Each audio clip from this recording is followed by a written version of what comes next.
जय गुरु जी। संगत जी, कल हमने एक चैप्टर पढ़ा था 14 चैप्टर, जिसमें योगेश्वर जी ने कैसे उनको, श्री युक्तेश्वर जी ने योगी जी को कैसे ध्यान लगाने की, समाधि लगाने की प्रेरणा दी थी और कैसे तरीके बताए कि ऐसे समाधि लगाओ। आज हम पढ़ेंगे फूल गोभी की चोरी, प्रकरण 15, मतलब चैप्टर 15। संगत जी, आप इसे ध्यान से सुनिएगा, क्योंकि गुरु जी का आदेश था कि ये ऑटोबायोग्राफी ऑफ योगी जो है पढ़नी भी चाहिए और सुननी भी चाहिए। दोनों का ही भला होता है, इसमें पढ़ने वाले का भी और सुनने वाले का। आई होप आप मेरा पढ़ने से आपको समझ आ रहा हो। जैसा लिखा मैं सेम टू सेम पढ़ के सुना रही हूँ, जिससे कि कुछ ना हो, और फिर भी कोई गलती होगी तो प्लीज़ क्षमा कर दीजिएगा संगत जी। और अब मैं आगे चैप्टर पढ़ती हूँ। गुरुदेव, आपके लिए भेंट इन 6 बड़ी बड़ी फूल गोभियों को मैंने अपने हाथों से लगाया था और उनकी देखभाल भी उसी ममता के साथ की थी जैसे कोई माँ अपने बच्चे की देखभाल करती है। इतना कहकर मैंने बड़ी भाव भंगिमा के साथ गोभियों की टोकरी प्रस्तुत की। शाबाश! श्री युक्तेश्वर जी ने स्नेहपूर्वक मुस्कुराकर अपनी स्वीकृति प्रकट की। अभी इन्हें अपने कमरे में ही रखो, कल एक विशेष भोज में ये काम आ जाएंगी। कॉलेज की गर्मियों की छुट्टी अपने गुरु के साथ उनके समुद्र तट पर स्थित पूरी आश्रम में बिताने के लिए अभी पूरी पहुंचा था। गुरुदेव और उनके शिष्यों द्वारा निर्मित इस 2 मंजिले छोटे से सुंदर आश्रम के सामने ही बंगाल की खाड़ी है। खारी समुद्री हवा के झोंकों में और आश्रम के शांत वातावरण में तरोताज़ा होकर दूसरे दिन प्रातःकाल तड़के ही में जाग उठा। गुरुदेव, आप अपने कर्ण मधुर स्वर में मुझे पुकार रहे थे। मैंने अपनी प्रिय फूलगोभी पर एक दुलार भरी दृष्टि डाली और उन्हें हिफाजत से अपनी खटिया के नीचे रख दिया। आओ समुद्र तट पर चलें। गुरुदेव आगे चलते गए। फिर मैं कई बालक शिष्य और उनके पीछे फैले हुए झुंड में चलने लगा। गुरुदेव ने सौम्य आलोचना से भरी दृष्टि हम पर दौड़ाई। जब हमारे पाश्चात्य बंधुजन चलते हैं तब सामान्यतः उन्हें तालबंद में ढंग से चलना अभिमानास्पद लगता है। अब कृपया 2 पंक्तियों में एक दूसरे के साथ कदम मिलाकर चलो। जब इस आज्ञा को पालन करते हुए हम चलने लगे तो युक्तेश्वर जी को की दृष्टि हम पर जमी रही। उन्होंने गाना शुरू कर दिया। लड़के चलते जाते हैं, पंक्तियों में भाते हैं, चुस्ती और फुर्ती से चलते अपने बालक शिष्यों के साथ जिस आसानी से पग में मिलाकर युक्तेश्वर जी चल रहे थे, उसे देखकर मैं विस्मित हुआ, बिना रह नहीं सका। ठहरो, मेरे गुरुदेव ने मेरी आंखों में आंखें गड़ा दी। तुमने याद से आश्रम के पिछवाड़े के दरवाजे में ताला लगाया था? जहाँ तक मुझे लगता है लगाया था गुरुजी। होठों पर दबी मुस्कुराहट के लिए श्री युक्तेश्वर जी चंद मिनटों के लिए चुपचाप खड़े रह गए। नहीं, तुम भूल गए, आखिर वे बोले। इस चिंतन की सांसारिक लापरवाही का बहाना नहीं बनाया जा सकता। तुमने आश्रम की सुरक्षा के अपने कर्तव्य की अवहेलना की है, तुम्हें सजा मिलनी चाहिए। जब उन्होंने आगे कहा कि तुम्हारी 6 फूलगोभियाँ शीघ्र ही 5 बन जाएंगी, तो मुझे लगा कि कोई गूढ़ मजाक कर रहे हैं। गुरुदेव का आदेश पाकर हम लोग वापस मुड़े और उसी प्रकार पंक्तिबद्ध चलते हुए आश्रम की ओर चलते गए। जब आश्रम में पहुंचे तो गुरुदेव ने कहा, यहाँ थोड़ी देर ठहरो मुकुंद, अपनी बाईं तरफ अहाते के उस पार की सड़क को देखते रहो। अभी वहाँ एक आदमी पहुँचेगा, वही तुम्हारी सजा का माध्यम बनेगा। उन अगम्य शब्दों पर मन की उत्पन्न हुई परेशानी को मैंने मन ही मन दबा लिया। सड़क पर शीघ्र ही एक किसान दिखाई पड़ा। वह अपने हाथ इधर उधर उछाल कर निरर्थक भाव भंगिमा बनाते हुए हास्य पर ढंग से नाच रहा था। कौतूहल से लगभग जड़ सा बना मैं उस हास्यप्रद दृश्य को एकटक देखता रहा। जैसे ही वह आदमी सड़क पर ऐसे स्थान पर पहुंचा जहाँ से वह हमारी दृष्टि से ओझल हो जाता, श्री युक्तेश्वर जी ने कहा, अब वह लौटकर वापस आएगा। उस किसान ने तुरंत अपनी दिशा बदली और आश्रम के पिछवाड़े की ओर चल पड़ा। रेत के एक मैदान को पार कर वह पीछे के दरवाजे से आश्रम में घुस गया। जैसे ही मेरे गुरुदेव ने कहा था, मैंने दरवाजे में ताला नहीं लगाया था। शीघ्र ही वह आदमी मुझे बहुमूल्य लगने वाली मेरी एक गोभी हाथ में लिए बाहर आ गया। अब वह संपत्ति की महिमा से पूर्ण होकर संभ्रांत ढंग से चलने लगा। इस हास्य नाटिका का घटनाक्रम, जिससे मेरी भूमिका एक लूटे जा रहे के कर्तव्य मूढ़ व्यक्ति की सी प्रतीत हो रही थी, इतना अद्भुत कर देने वाला भी नहीं था कि मैं गुस्से में आकर चोर का पीछा करना भूल जाऊं। सड़क की ओर आधी दूर ही मैं पहुंचा था कि गुरुदेव ने मुझे वापस बुला लिया। हंसी के मारे सिर से पांव तक उनका सारा शरीर हिल रहा था। बार बार उमड़ पड़ती हंसी के ठाकों के बीच उन्होंने कहा, उस बेचारे पगले को एक फूल गोभी चाहिए थी। मैंने सोचा उसे तुम्हारी असुरक्षित छोड़ दी गई गोभियों से एक मिल भी जाए तो अच्छा ही होगा। मैं दौड़कर अपने कमरे में पहुंचा। वहां मैंने देखा कि उस चोर ने, जो स्पष्ट केवल सब्जी चोर का प्रतीत हो रहा था, कंबल पर खुलेआम पड़ी मेरे सोने की अंगूठी, घड़ी और पैसे का छुआ तक नहीं। उसे बदले में वह रेंगकर खटिया के नीचे घुस गया था और वहां जाकर बिल्कुल भी दिखाई न देने वाली गोभियों की वह टोकरी थी जिसमें उसे अपनी एक मात्र मनोवांछित वस्तु मिल गई। उस दिन शाम को मैंने उस घटना को समझने का अनुरोध श्री जैसे से कहा। उसे समझ नहीं आ रहा था कि जब सब कुछ था, पैसा भी था, तो वो चोर पैसे और घड़ी और कीमती घड़ी को छोड़ के मेरी एक गोभी जो कि पीछे छुपी हुई थी वो क्यों ले गया। इसमें ज़रूर कोई रहस्य है। तो उन्होंने अपने गुरुदेव से आगे मांगी और पूछा कि अनुरोध किया कि प्लीज़ मुझे बताओ कि उन्होंने सब कुछ छोड़ के ये गोभी ही क्यों ली। मेरे गुरु ने धीरे धीरे सिर हिलाया। किसी दिन यह बात तुम्हारी समझ में आ जाएगी। विज्ञान शीघ्र ही इन गुप्त नियमों में से अनेकों को खोज निकालेगा। कुछ वर्षों बाद जब रेडियो का चमत्कार पूर्वक ध्वनि विस्मित विश्व में गूंजने लगी तो मुझे गुरुदेव की भविष्यवाणी स्मरण हो गई। काल और देश के गुणों युगों पुरानी कल्पना का उन्मूलन हो गया है। किसी का घर इतना छोटा नहीं रहा कि उसमें लंदन या कोलकाता प्रविष्ट न हो सके। मानव की सर्वव्यापकता के एक पहलू के निर्वाध प्रमाण के आगे मदंतम बुद्धि भी विस्तृत हो गई थी। फूल को भी हास्य नाटिका के कथानक की रेडियो की दृश्यता से सर्वोत्तम ढंग से समझा जा सकता था। मेरे गुरु एक परिपूर्ण मानव रेडियो थे।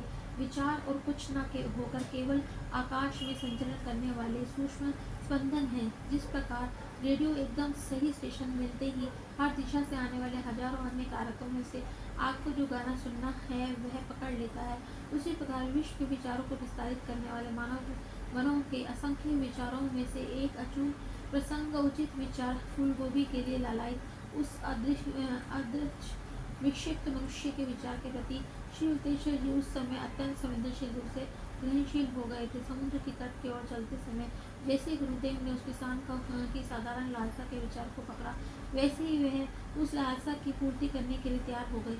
उनकी दिव्य दृष्टि ने शिष्यों के दृष्टिगोचर होने के पहले ही सड़क पर नाचते हुए आ रहे उस आदमी को देख लिया था। आश्रम के दरवाजे में ताला लगाने कि वे एक भूल से गुरुदेव को मुझे अपनी प्रिय गोभी में से एक से वंचित कर देने का सहज बहाना मिल गया था। इस प्रकार एक ग्राही यंत्र का काम करने के बाद श्री युक्तेश्वर जी ने अत्यंत शक्तिशाली इच्छा शक्ति का प्रयोग कर एक प्रसारण यंत्र का काम किया। उस भूमिका में उन्होंने उस मनुष्य को अपनी दिशा बदलने और केवल एक फूलगोभी के लिए एक निश्चित कमरे में जाने का सफलतापूर्वक निर्देश दिया। अंतर्ज्ञान आत्मा का मार्गदर्शन है जो मनुष्य के मन में तब स्वाभाविक रूप से प्रकट होता है जब वह शांत होता है। लगभग हर व्यक्ति कभी न कभी कोई सच्चा पूर्व संकेत मिलने का अनुभव है जिसका कोई स्पष्टीकरण नहीं होता, या कभी न कभी लगभग हर व्यक्ति किसी न किसी दूसरे व्यक्ति को अपने विचार सटीक रूप से संप्रेषित किए हैं।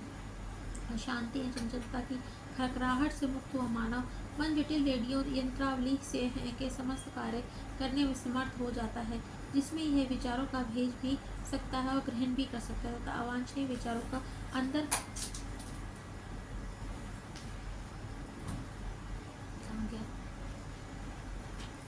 अंदर आने में रोक भी सकता है।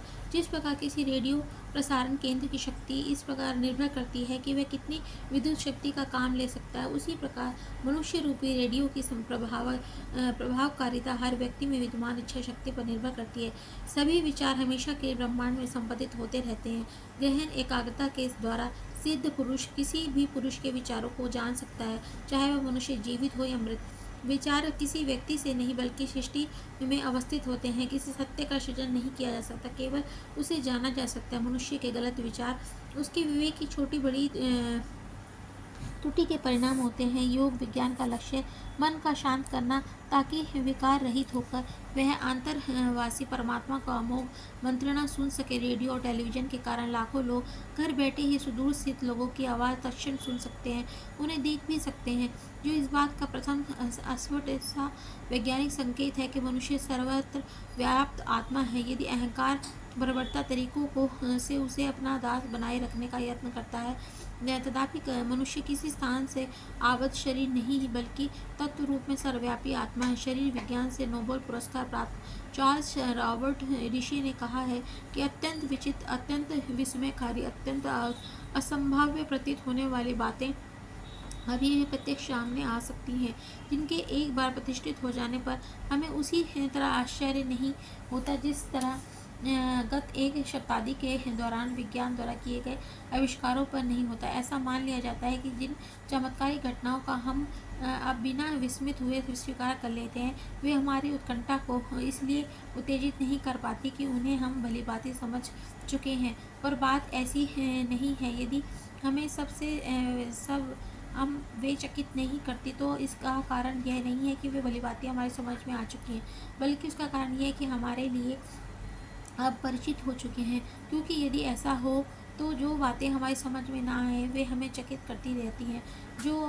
तो हमें हर बात पर, हवा में उछाले गए पत्थर के गिरने पर, बीज से वृक्ष वृक्ष बन जाने पर, गर्मी पाकर पारे के फैलने पर, चुंबक की और लोहे के खींचने पर आश्चर्यचकित होना चाहिए। आज का विज्ञान तो फिर भी एक साधारण बात है। जिन आश्चर्यकारक सत्यों को हमारी आने वाली पीढ़ियां आविष्कार करेंगी, वे अभी भी हमारे चारों ओर विद्यमान हैं और एक प्रकार से कहे तो हमारी आँखों में से आँखें डालकर हमें घूर रहे हैं, परंतु फिर भी हमें उन्हें नहीं देख पाते। केवल यह कहना कि हम उन्हें नहीं देख पाते पर्याप्त नहीं है, हम उन्हें देखना ही नहीं चाहते, क्योंकि जैसे ही कोई अप्रत्याशित और अपरिचित तथ्य प्रकट होता है, हम उसे प्रचलित जानकारी के सर्वमान्य चौखट से बिठा देने का प्रयास करते हैं और कुपित हो उठते हैं। यदि कोई उससे आगे सोचने विचारने का प्रयोग करने का दुस्साहस करता है, इतने ही अविश्वसनीय ढंग से मेरी गोभी की चोरी हो जाने के कुछ ही दिनों बाद एक बड़ी ही विनोदी घटना घटी। मिट्टी के तेल का एक दिल ढूंढने पर भी नहीं मिल रहा था।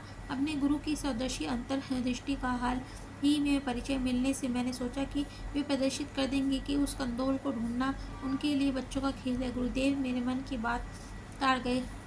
अति गंभीरता का दिखावा करते हुए उन्होंने सब आश्रमवासियों को पूछताछ की। बाल शिष्य ने स्वीकार किया कि उसने पिछवाड़े के आंगन में स्थित एक कुएं पर जाने के लिए उस कंदील का उपयोग किया था।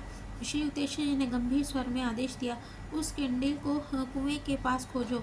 मैं दौड़कर वहां पहुंचा। कंदील नहीं, कहीं नहीं था। छोटा सा मुंह बनाकर अपने गुरु के पास लौट आया। अब वे मेरी प्रत्याकाश धूल में मिलने पर बिना किसी खेद के जोर जोर से हंस रहे थे।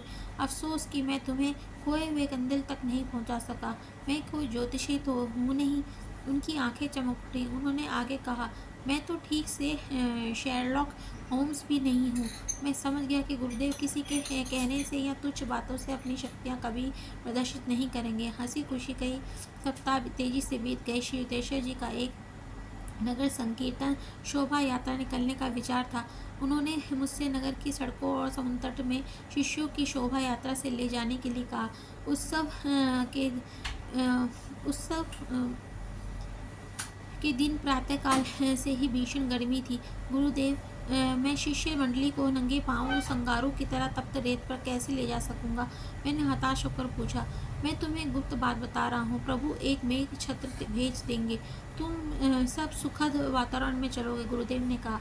मैंने खुशी खुशी शोभा यात्रा की तैयारी की। हमारा दल आश्रम से सत्संग की ओर पताका लेकर रवाना हुआ। इस पताका का परिकल्पना श्री युक्तेश्वर द्वारा तैयार की गई थी, जिस पर तृतीय नेत्र या दिव्य चक्षु का प्रतीक बना हुआ था। जैसे ही हम लोग आश्रम से बाहर निकले, मानो जादू से आकाश में मेघ छा गए थे। देखने वालों के मुंह में आश्चर्य दाग निकल पड़े जब वर्षा की हल्की बौछार हो गई, जिसके नगर की सड़कें और समुद्र तट की तप्त रेत शीतल हो गई थी। 2 घंटे के संकीर्तन यात्रा के दौरान सुखद बूंदें पड़ती रही। जिस क्षण हमारा दल आश्रम में लौट आया, उसी क्षण बादल और वर्षा दोनों लुप्त हो गए। गुरुदेव के पास आकर जब मैंने कृतज्ञता व्यक्त की तो उन्होंने कहा, देखा भगवान हमारा कितना ध्यान रखते हैं। वे सबको प्रत्युत्तर देते हैं, सबका काम करते हैं। जैसे उन्होंने मेरी प्रार्थना पर वर्षा भेज दी, वैसे ही वे किसी भी भक्त को कोई भी सच्ची इच्छा पूर्ण करते हैं।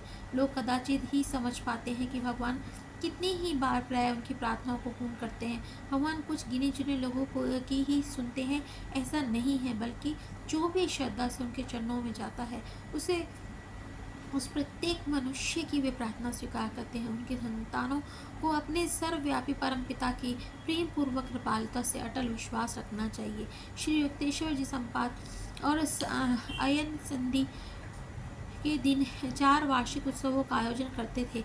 उन अवसरों पर आसपास के और दूर दूर के अन्य शिष्य एकत्रित होकर थे। मकर संक्रांति का आयोजन श्री रामपुर में होता था। जब मैंने सर्वप्रथम उसमें भाग लिया तो उसमें मुझे एक स्थायी कल्याणकारी लाभ हुआ। प्रातःकाल सड़कों पर नंगे पांव शोभा यात्रा के साथ उत्सव आरंभ हुआ। सैकड़ों शिष्य मधुर स्वर में भजन कीर्तन कर रहे थे। कुछ वादक बंसुरी और खोल करताल पर उनकी संगत कर रहे थे। हमारी गूंजती हरिनाम स्तुति की ध्वनि को सुनकर नगर जन खुशी से अपने नीरस कर्तव्यों को छोड़कर रास्ते में पुष्प वृष्टि कर रहे थे। अनेक रास्तों में घूमते हुए वह शोभा यात्रा आश्रम के आंगन से आकर समाप्त हुई। वहाँ हम अपने गुरुदेव के चारों ओर से घेर कर नाम गान करते रहे। उस समय ऊपर के बरामदों में कुछ शिष्य हम सब पर गेंदों के फूल बरसा कर रहे थे। बहुत से अतिथि आश्रम में ऊपर गए जहाँ उन्हें पनीर और संतरे से बनी खीर नुमा मिठाई दी गई। मैं अपने गुरुबंधुओं की ओर चला गया और जो आज रसोइयों का काम कर रहे थे। इतनी बड़ी संख्या में जब लोग आते थे तब खाना बाहर खुली जगह से में ही बड़े बड़े हांडों में बनाना पड़ता था। ईंट मिट्टी के चूल्हों के जलने वाली लकड़ियों से धुआं उठ रहा था जिससे आंखों में पानी आ रहा था, पर हम अपने काम में प्रसन्नतापूर्वक लगे हुए थे। भारत में धार्मिक उत्सवों को कभी कष्टकर नहीं माना जाता। प्रत्येक भक्त अपना अपना योगदान देता है। कोई पैसा देता है, कोई चावल, कोई सब्जी, कोई व्यक्तिगत परिश्रम की सेवा अर्पण करता है। भोज की तैयारी की हर छोटी से मोटी बात का स्वयं ध्यान कर रखने के लिए शीघ्र ही गुरुदेव भी हम लोगों के बीच आ पहुँचे।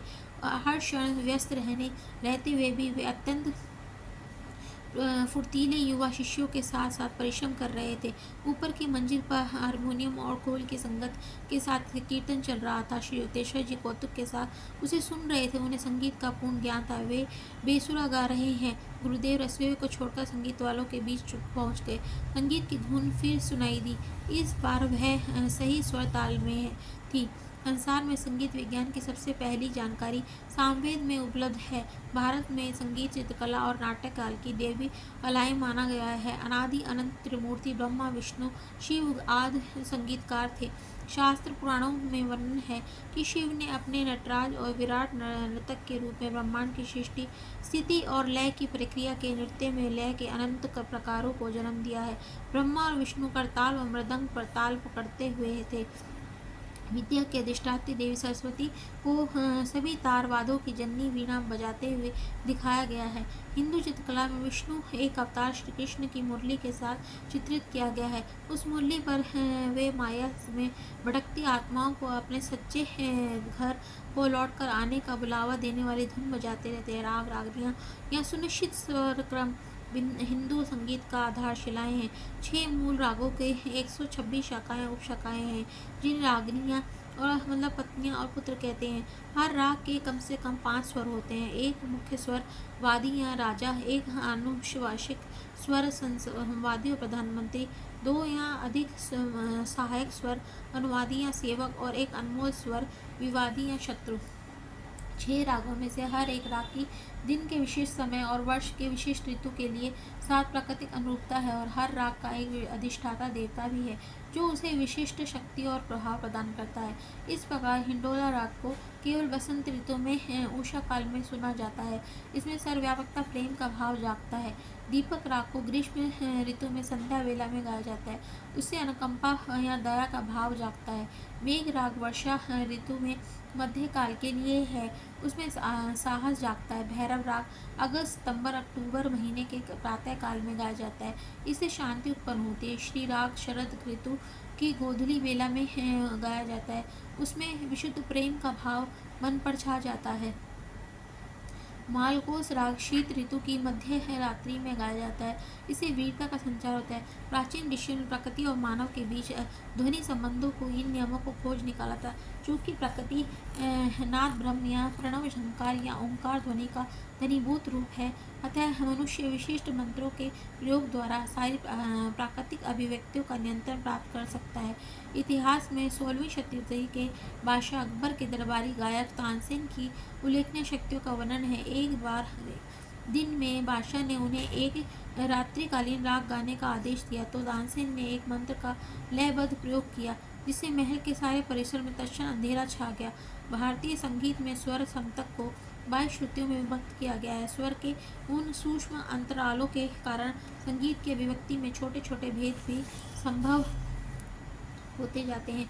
जो श्रुतियाँ 12 श्रुतियों के पश्चात स्वर क्रम में दुष्प्रभाव होते हैं। हिंदू पुराणों में सप्तक के 7 मूल स्वरों का एक एक रंग और किसी पक्षी या पशु के प्राकृतिक स्वर के साथ संबंध बताया गया है। सार का हरे रंग का और मोर के साथ रे का लाल रंग और चातक पक्षी के साथ ग सुनहरे रंग और बकरे के साथ म का पीली छटा लिए श्वेत रंग और सारस पक्षी के साथ पा का काले रंग और कोकिला के साथ घ का पीले रंग और घोड़े के साथ नी का सभी रंगों के मिश्रण और हाथी के साथ है।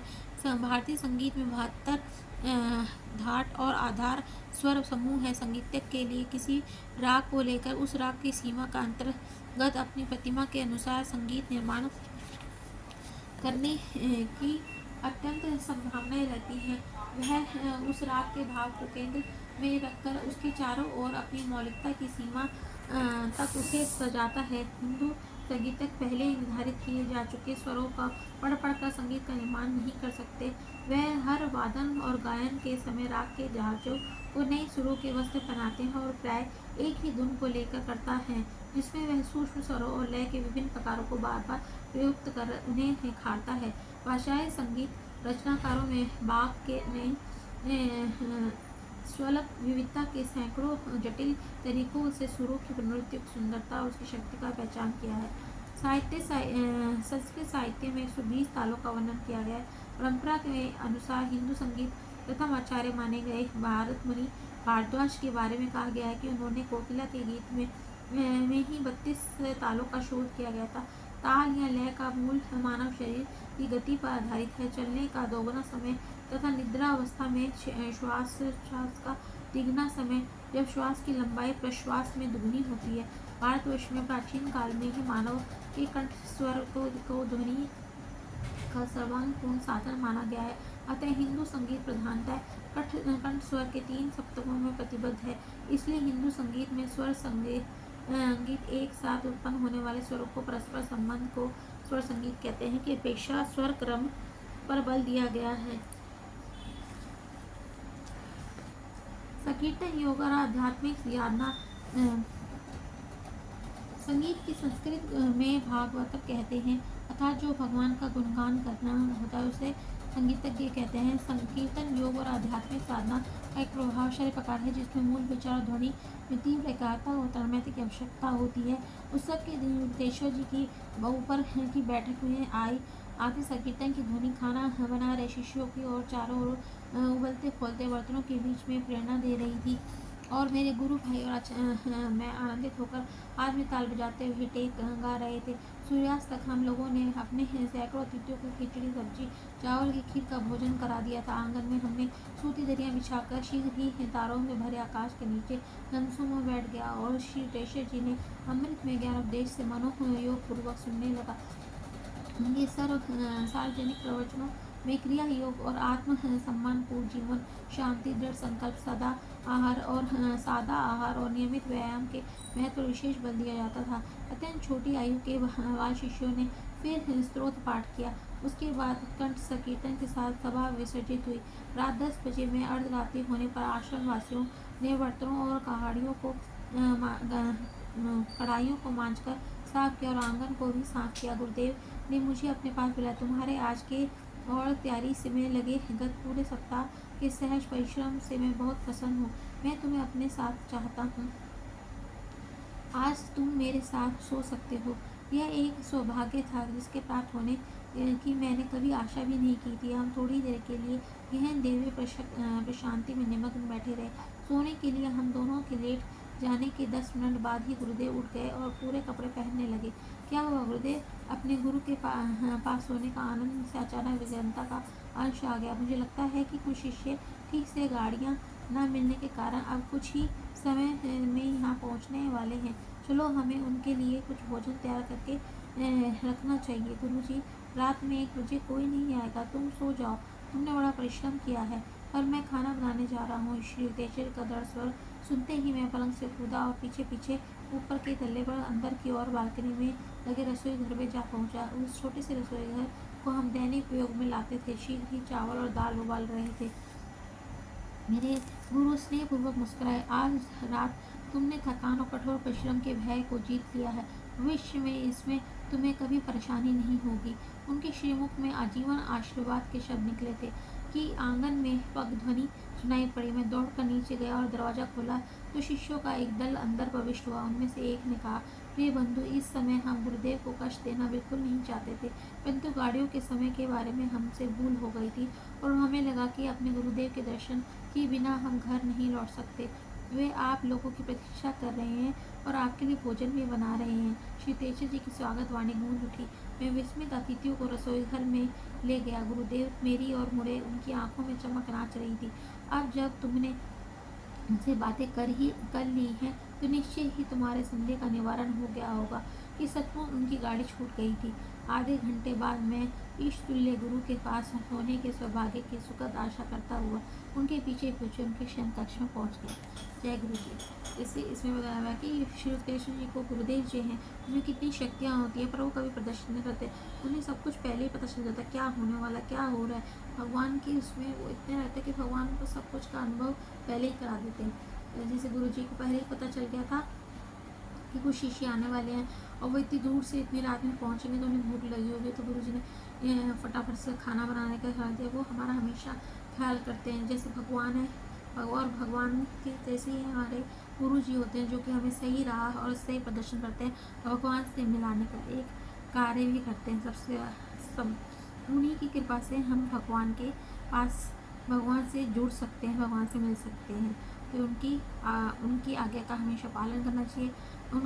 हमेशा उनसे प्रार्थना करनी चाहिए, कृपा करें गुरुजी, आप हम पे कृपा करके जैसा आप चाहते हैं हम वैसा बन सकें, जैसा आप करें चाहते हैं हम वैसा कर सकें। यही जहाँ तक मुझे समझ आया कि यहाँ तक यही शिक्षा थी। जय गुरुजी, शुक्राना गुरुजी। अगर मेरे बोलने में और कुछ कहने में कुछ गलती हो गई तो क्षमा करना समझिए। अच्छा लगे तो लाइक सब्सक्राइब कर दीजिएगा। जय गुरुजी। नेक्स्ट चैप्टर गृह शांति मैं अगले अध्याय में करूँगी। जय गुरुजी।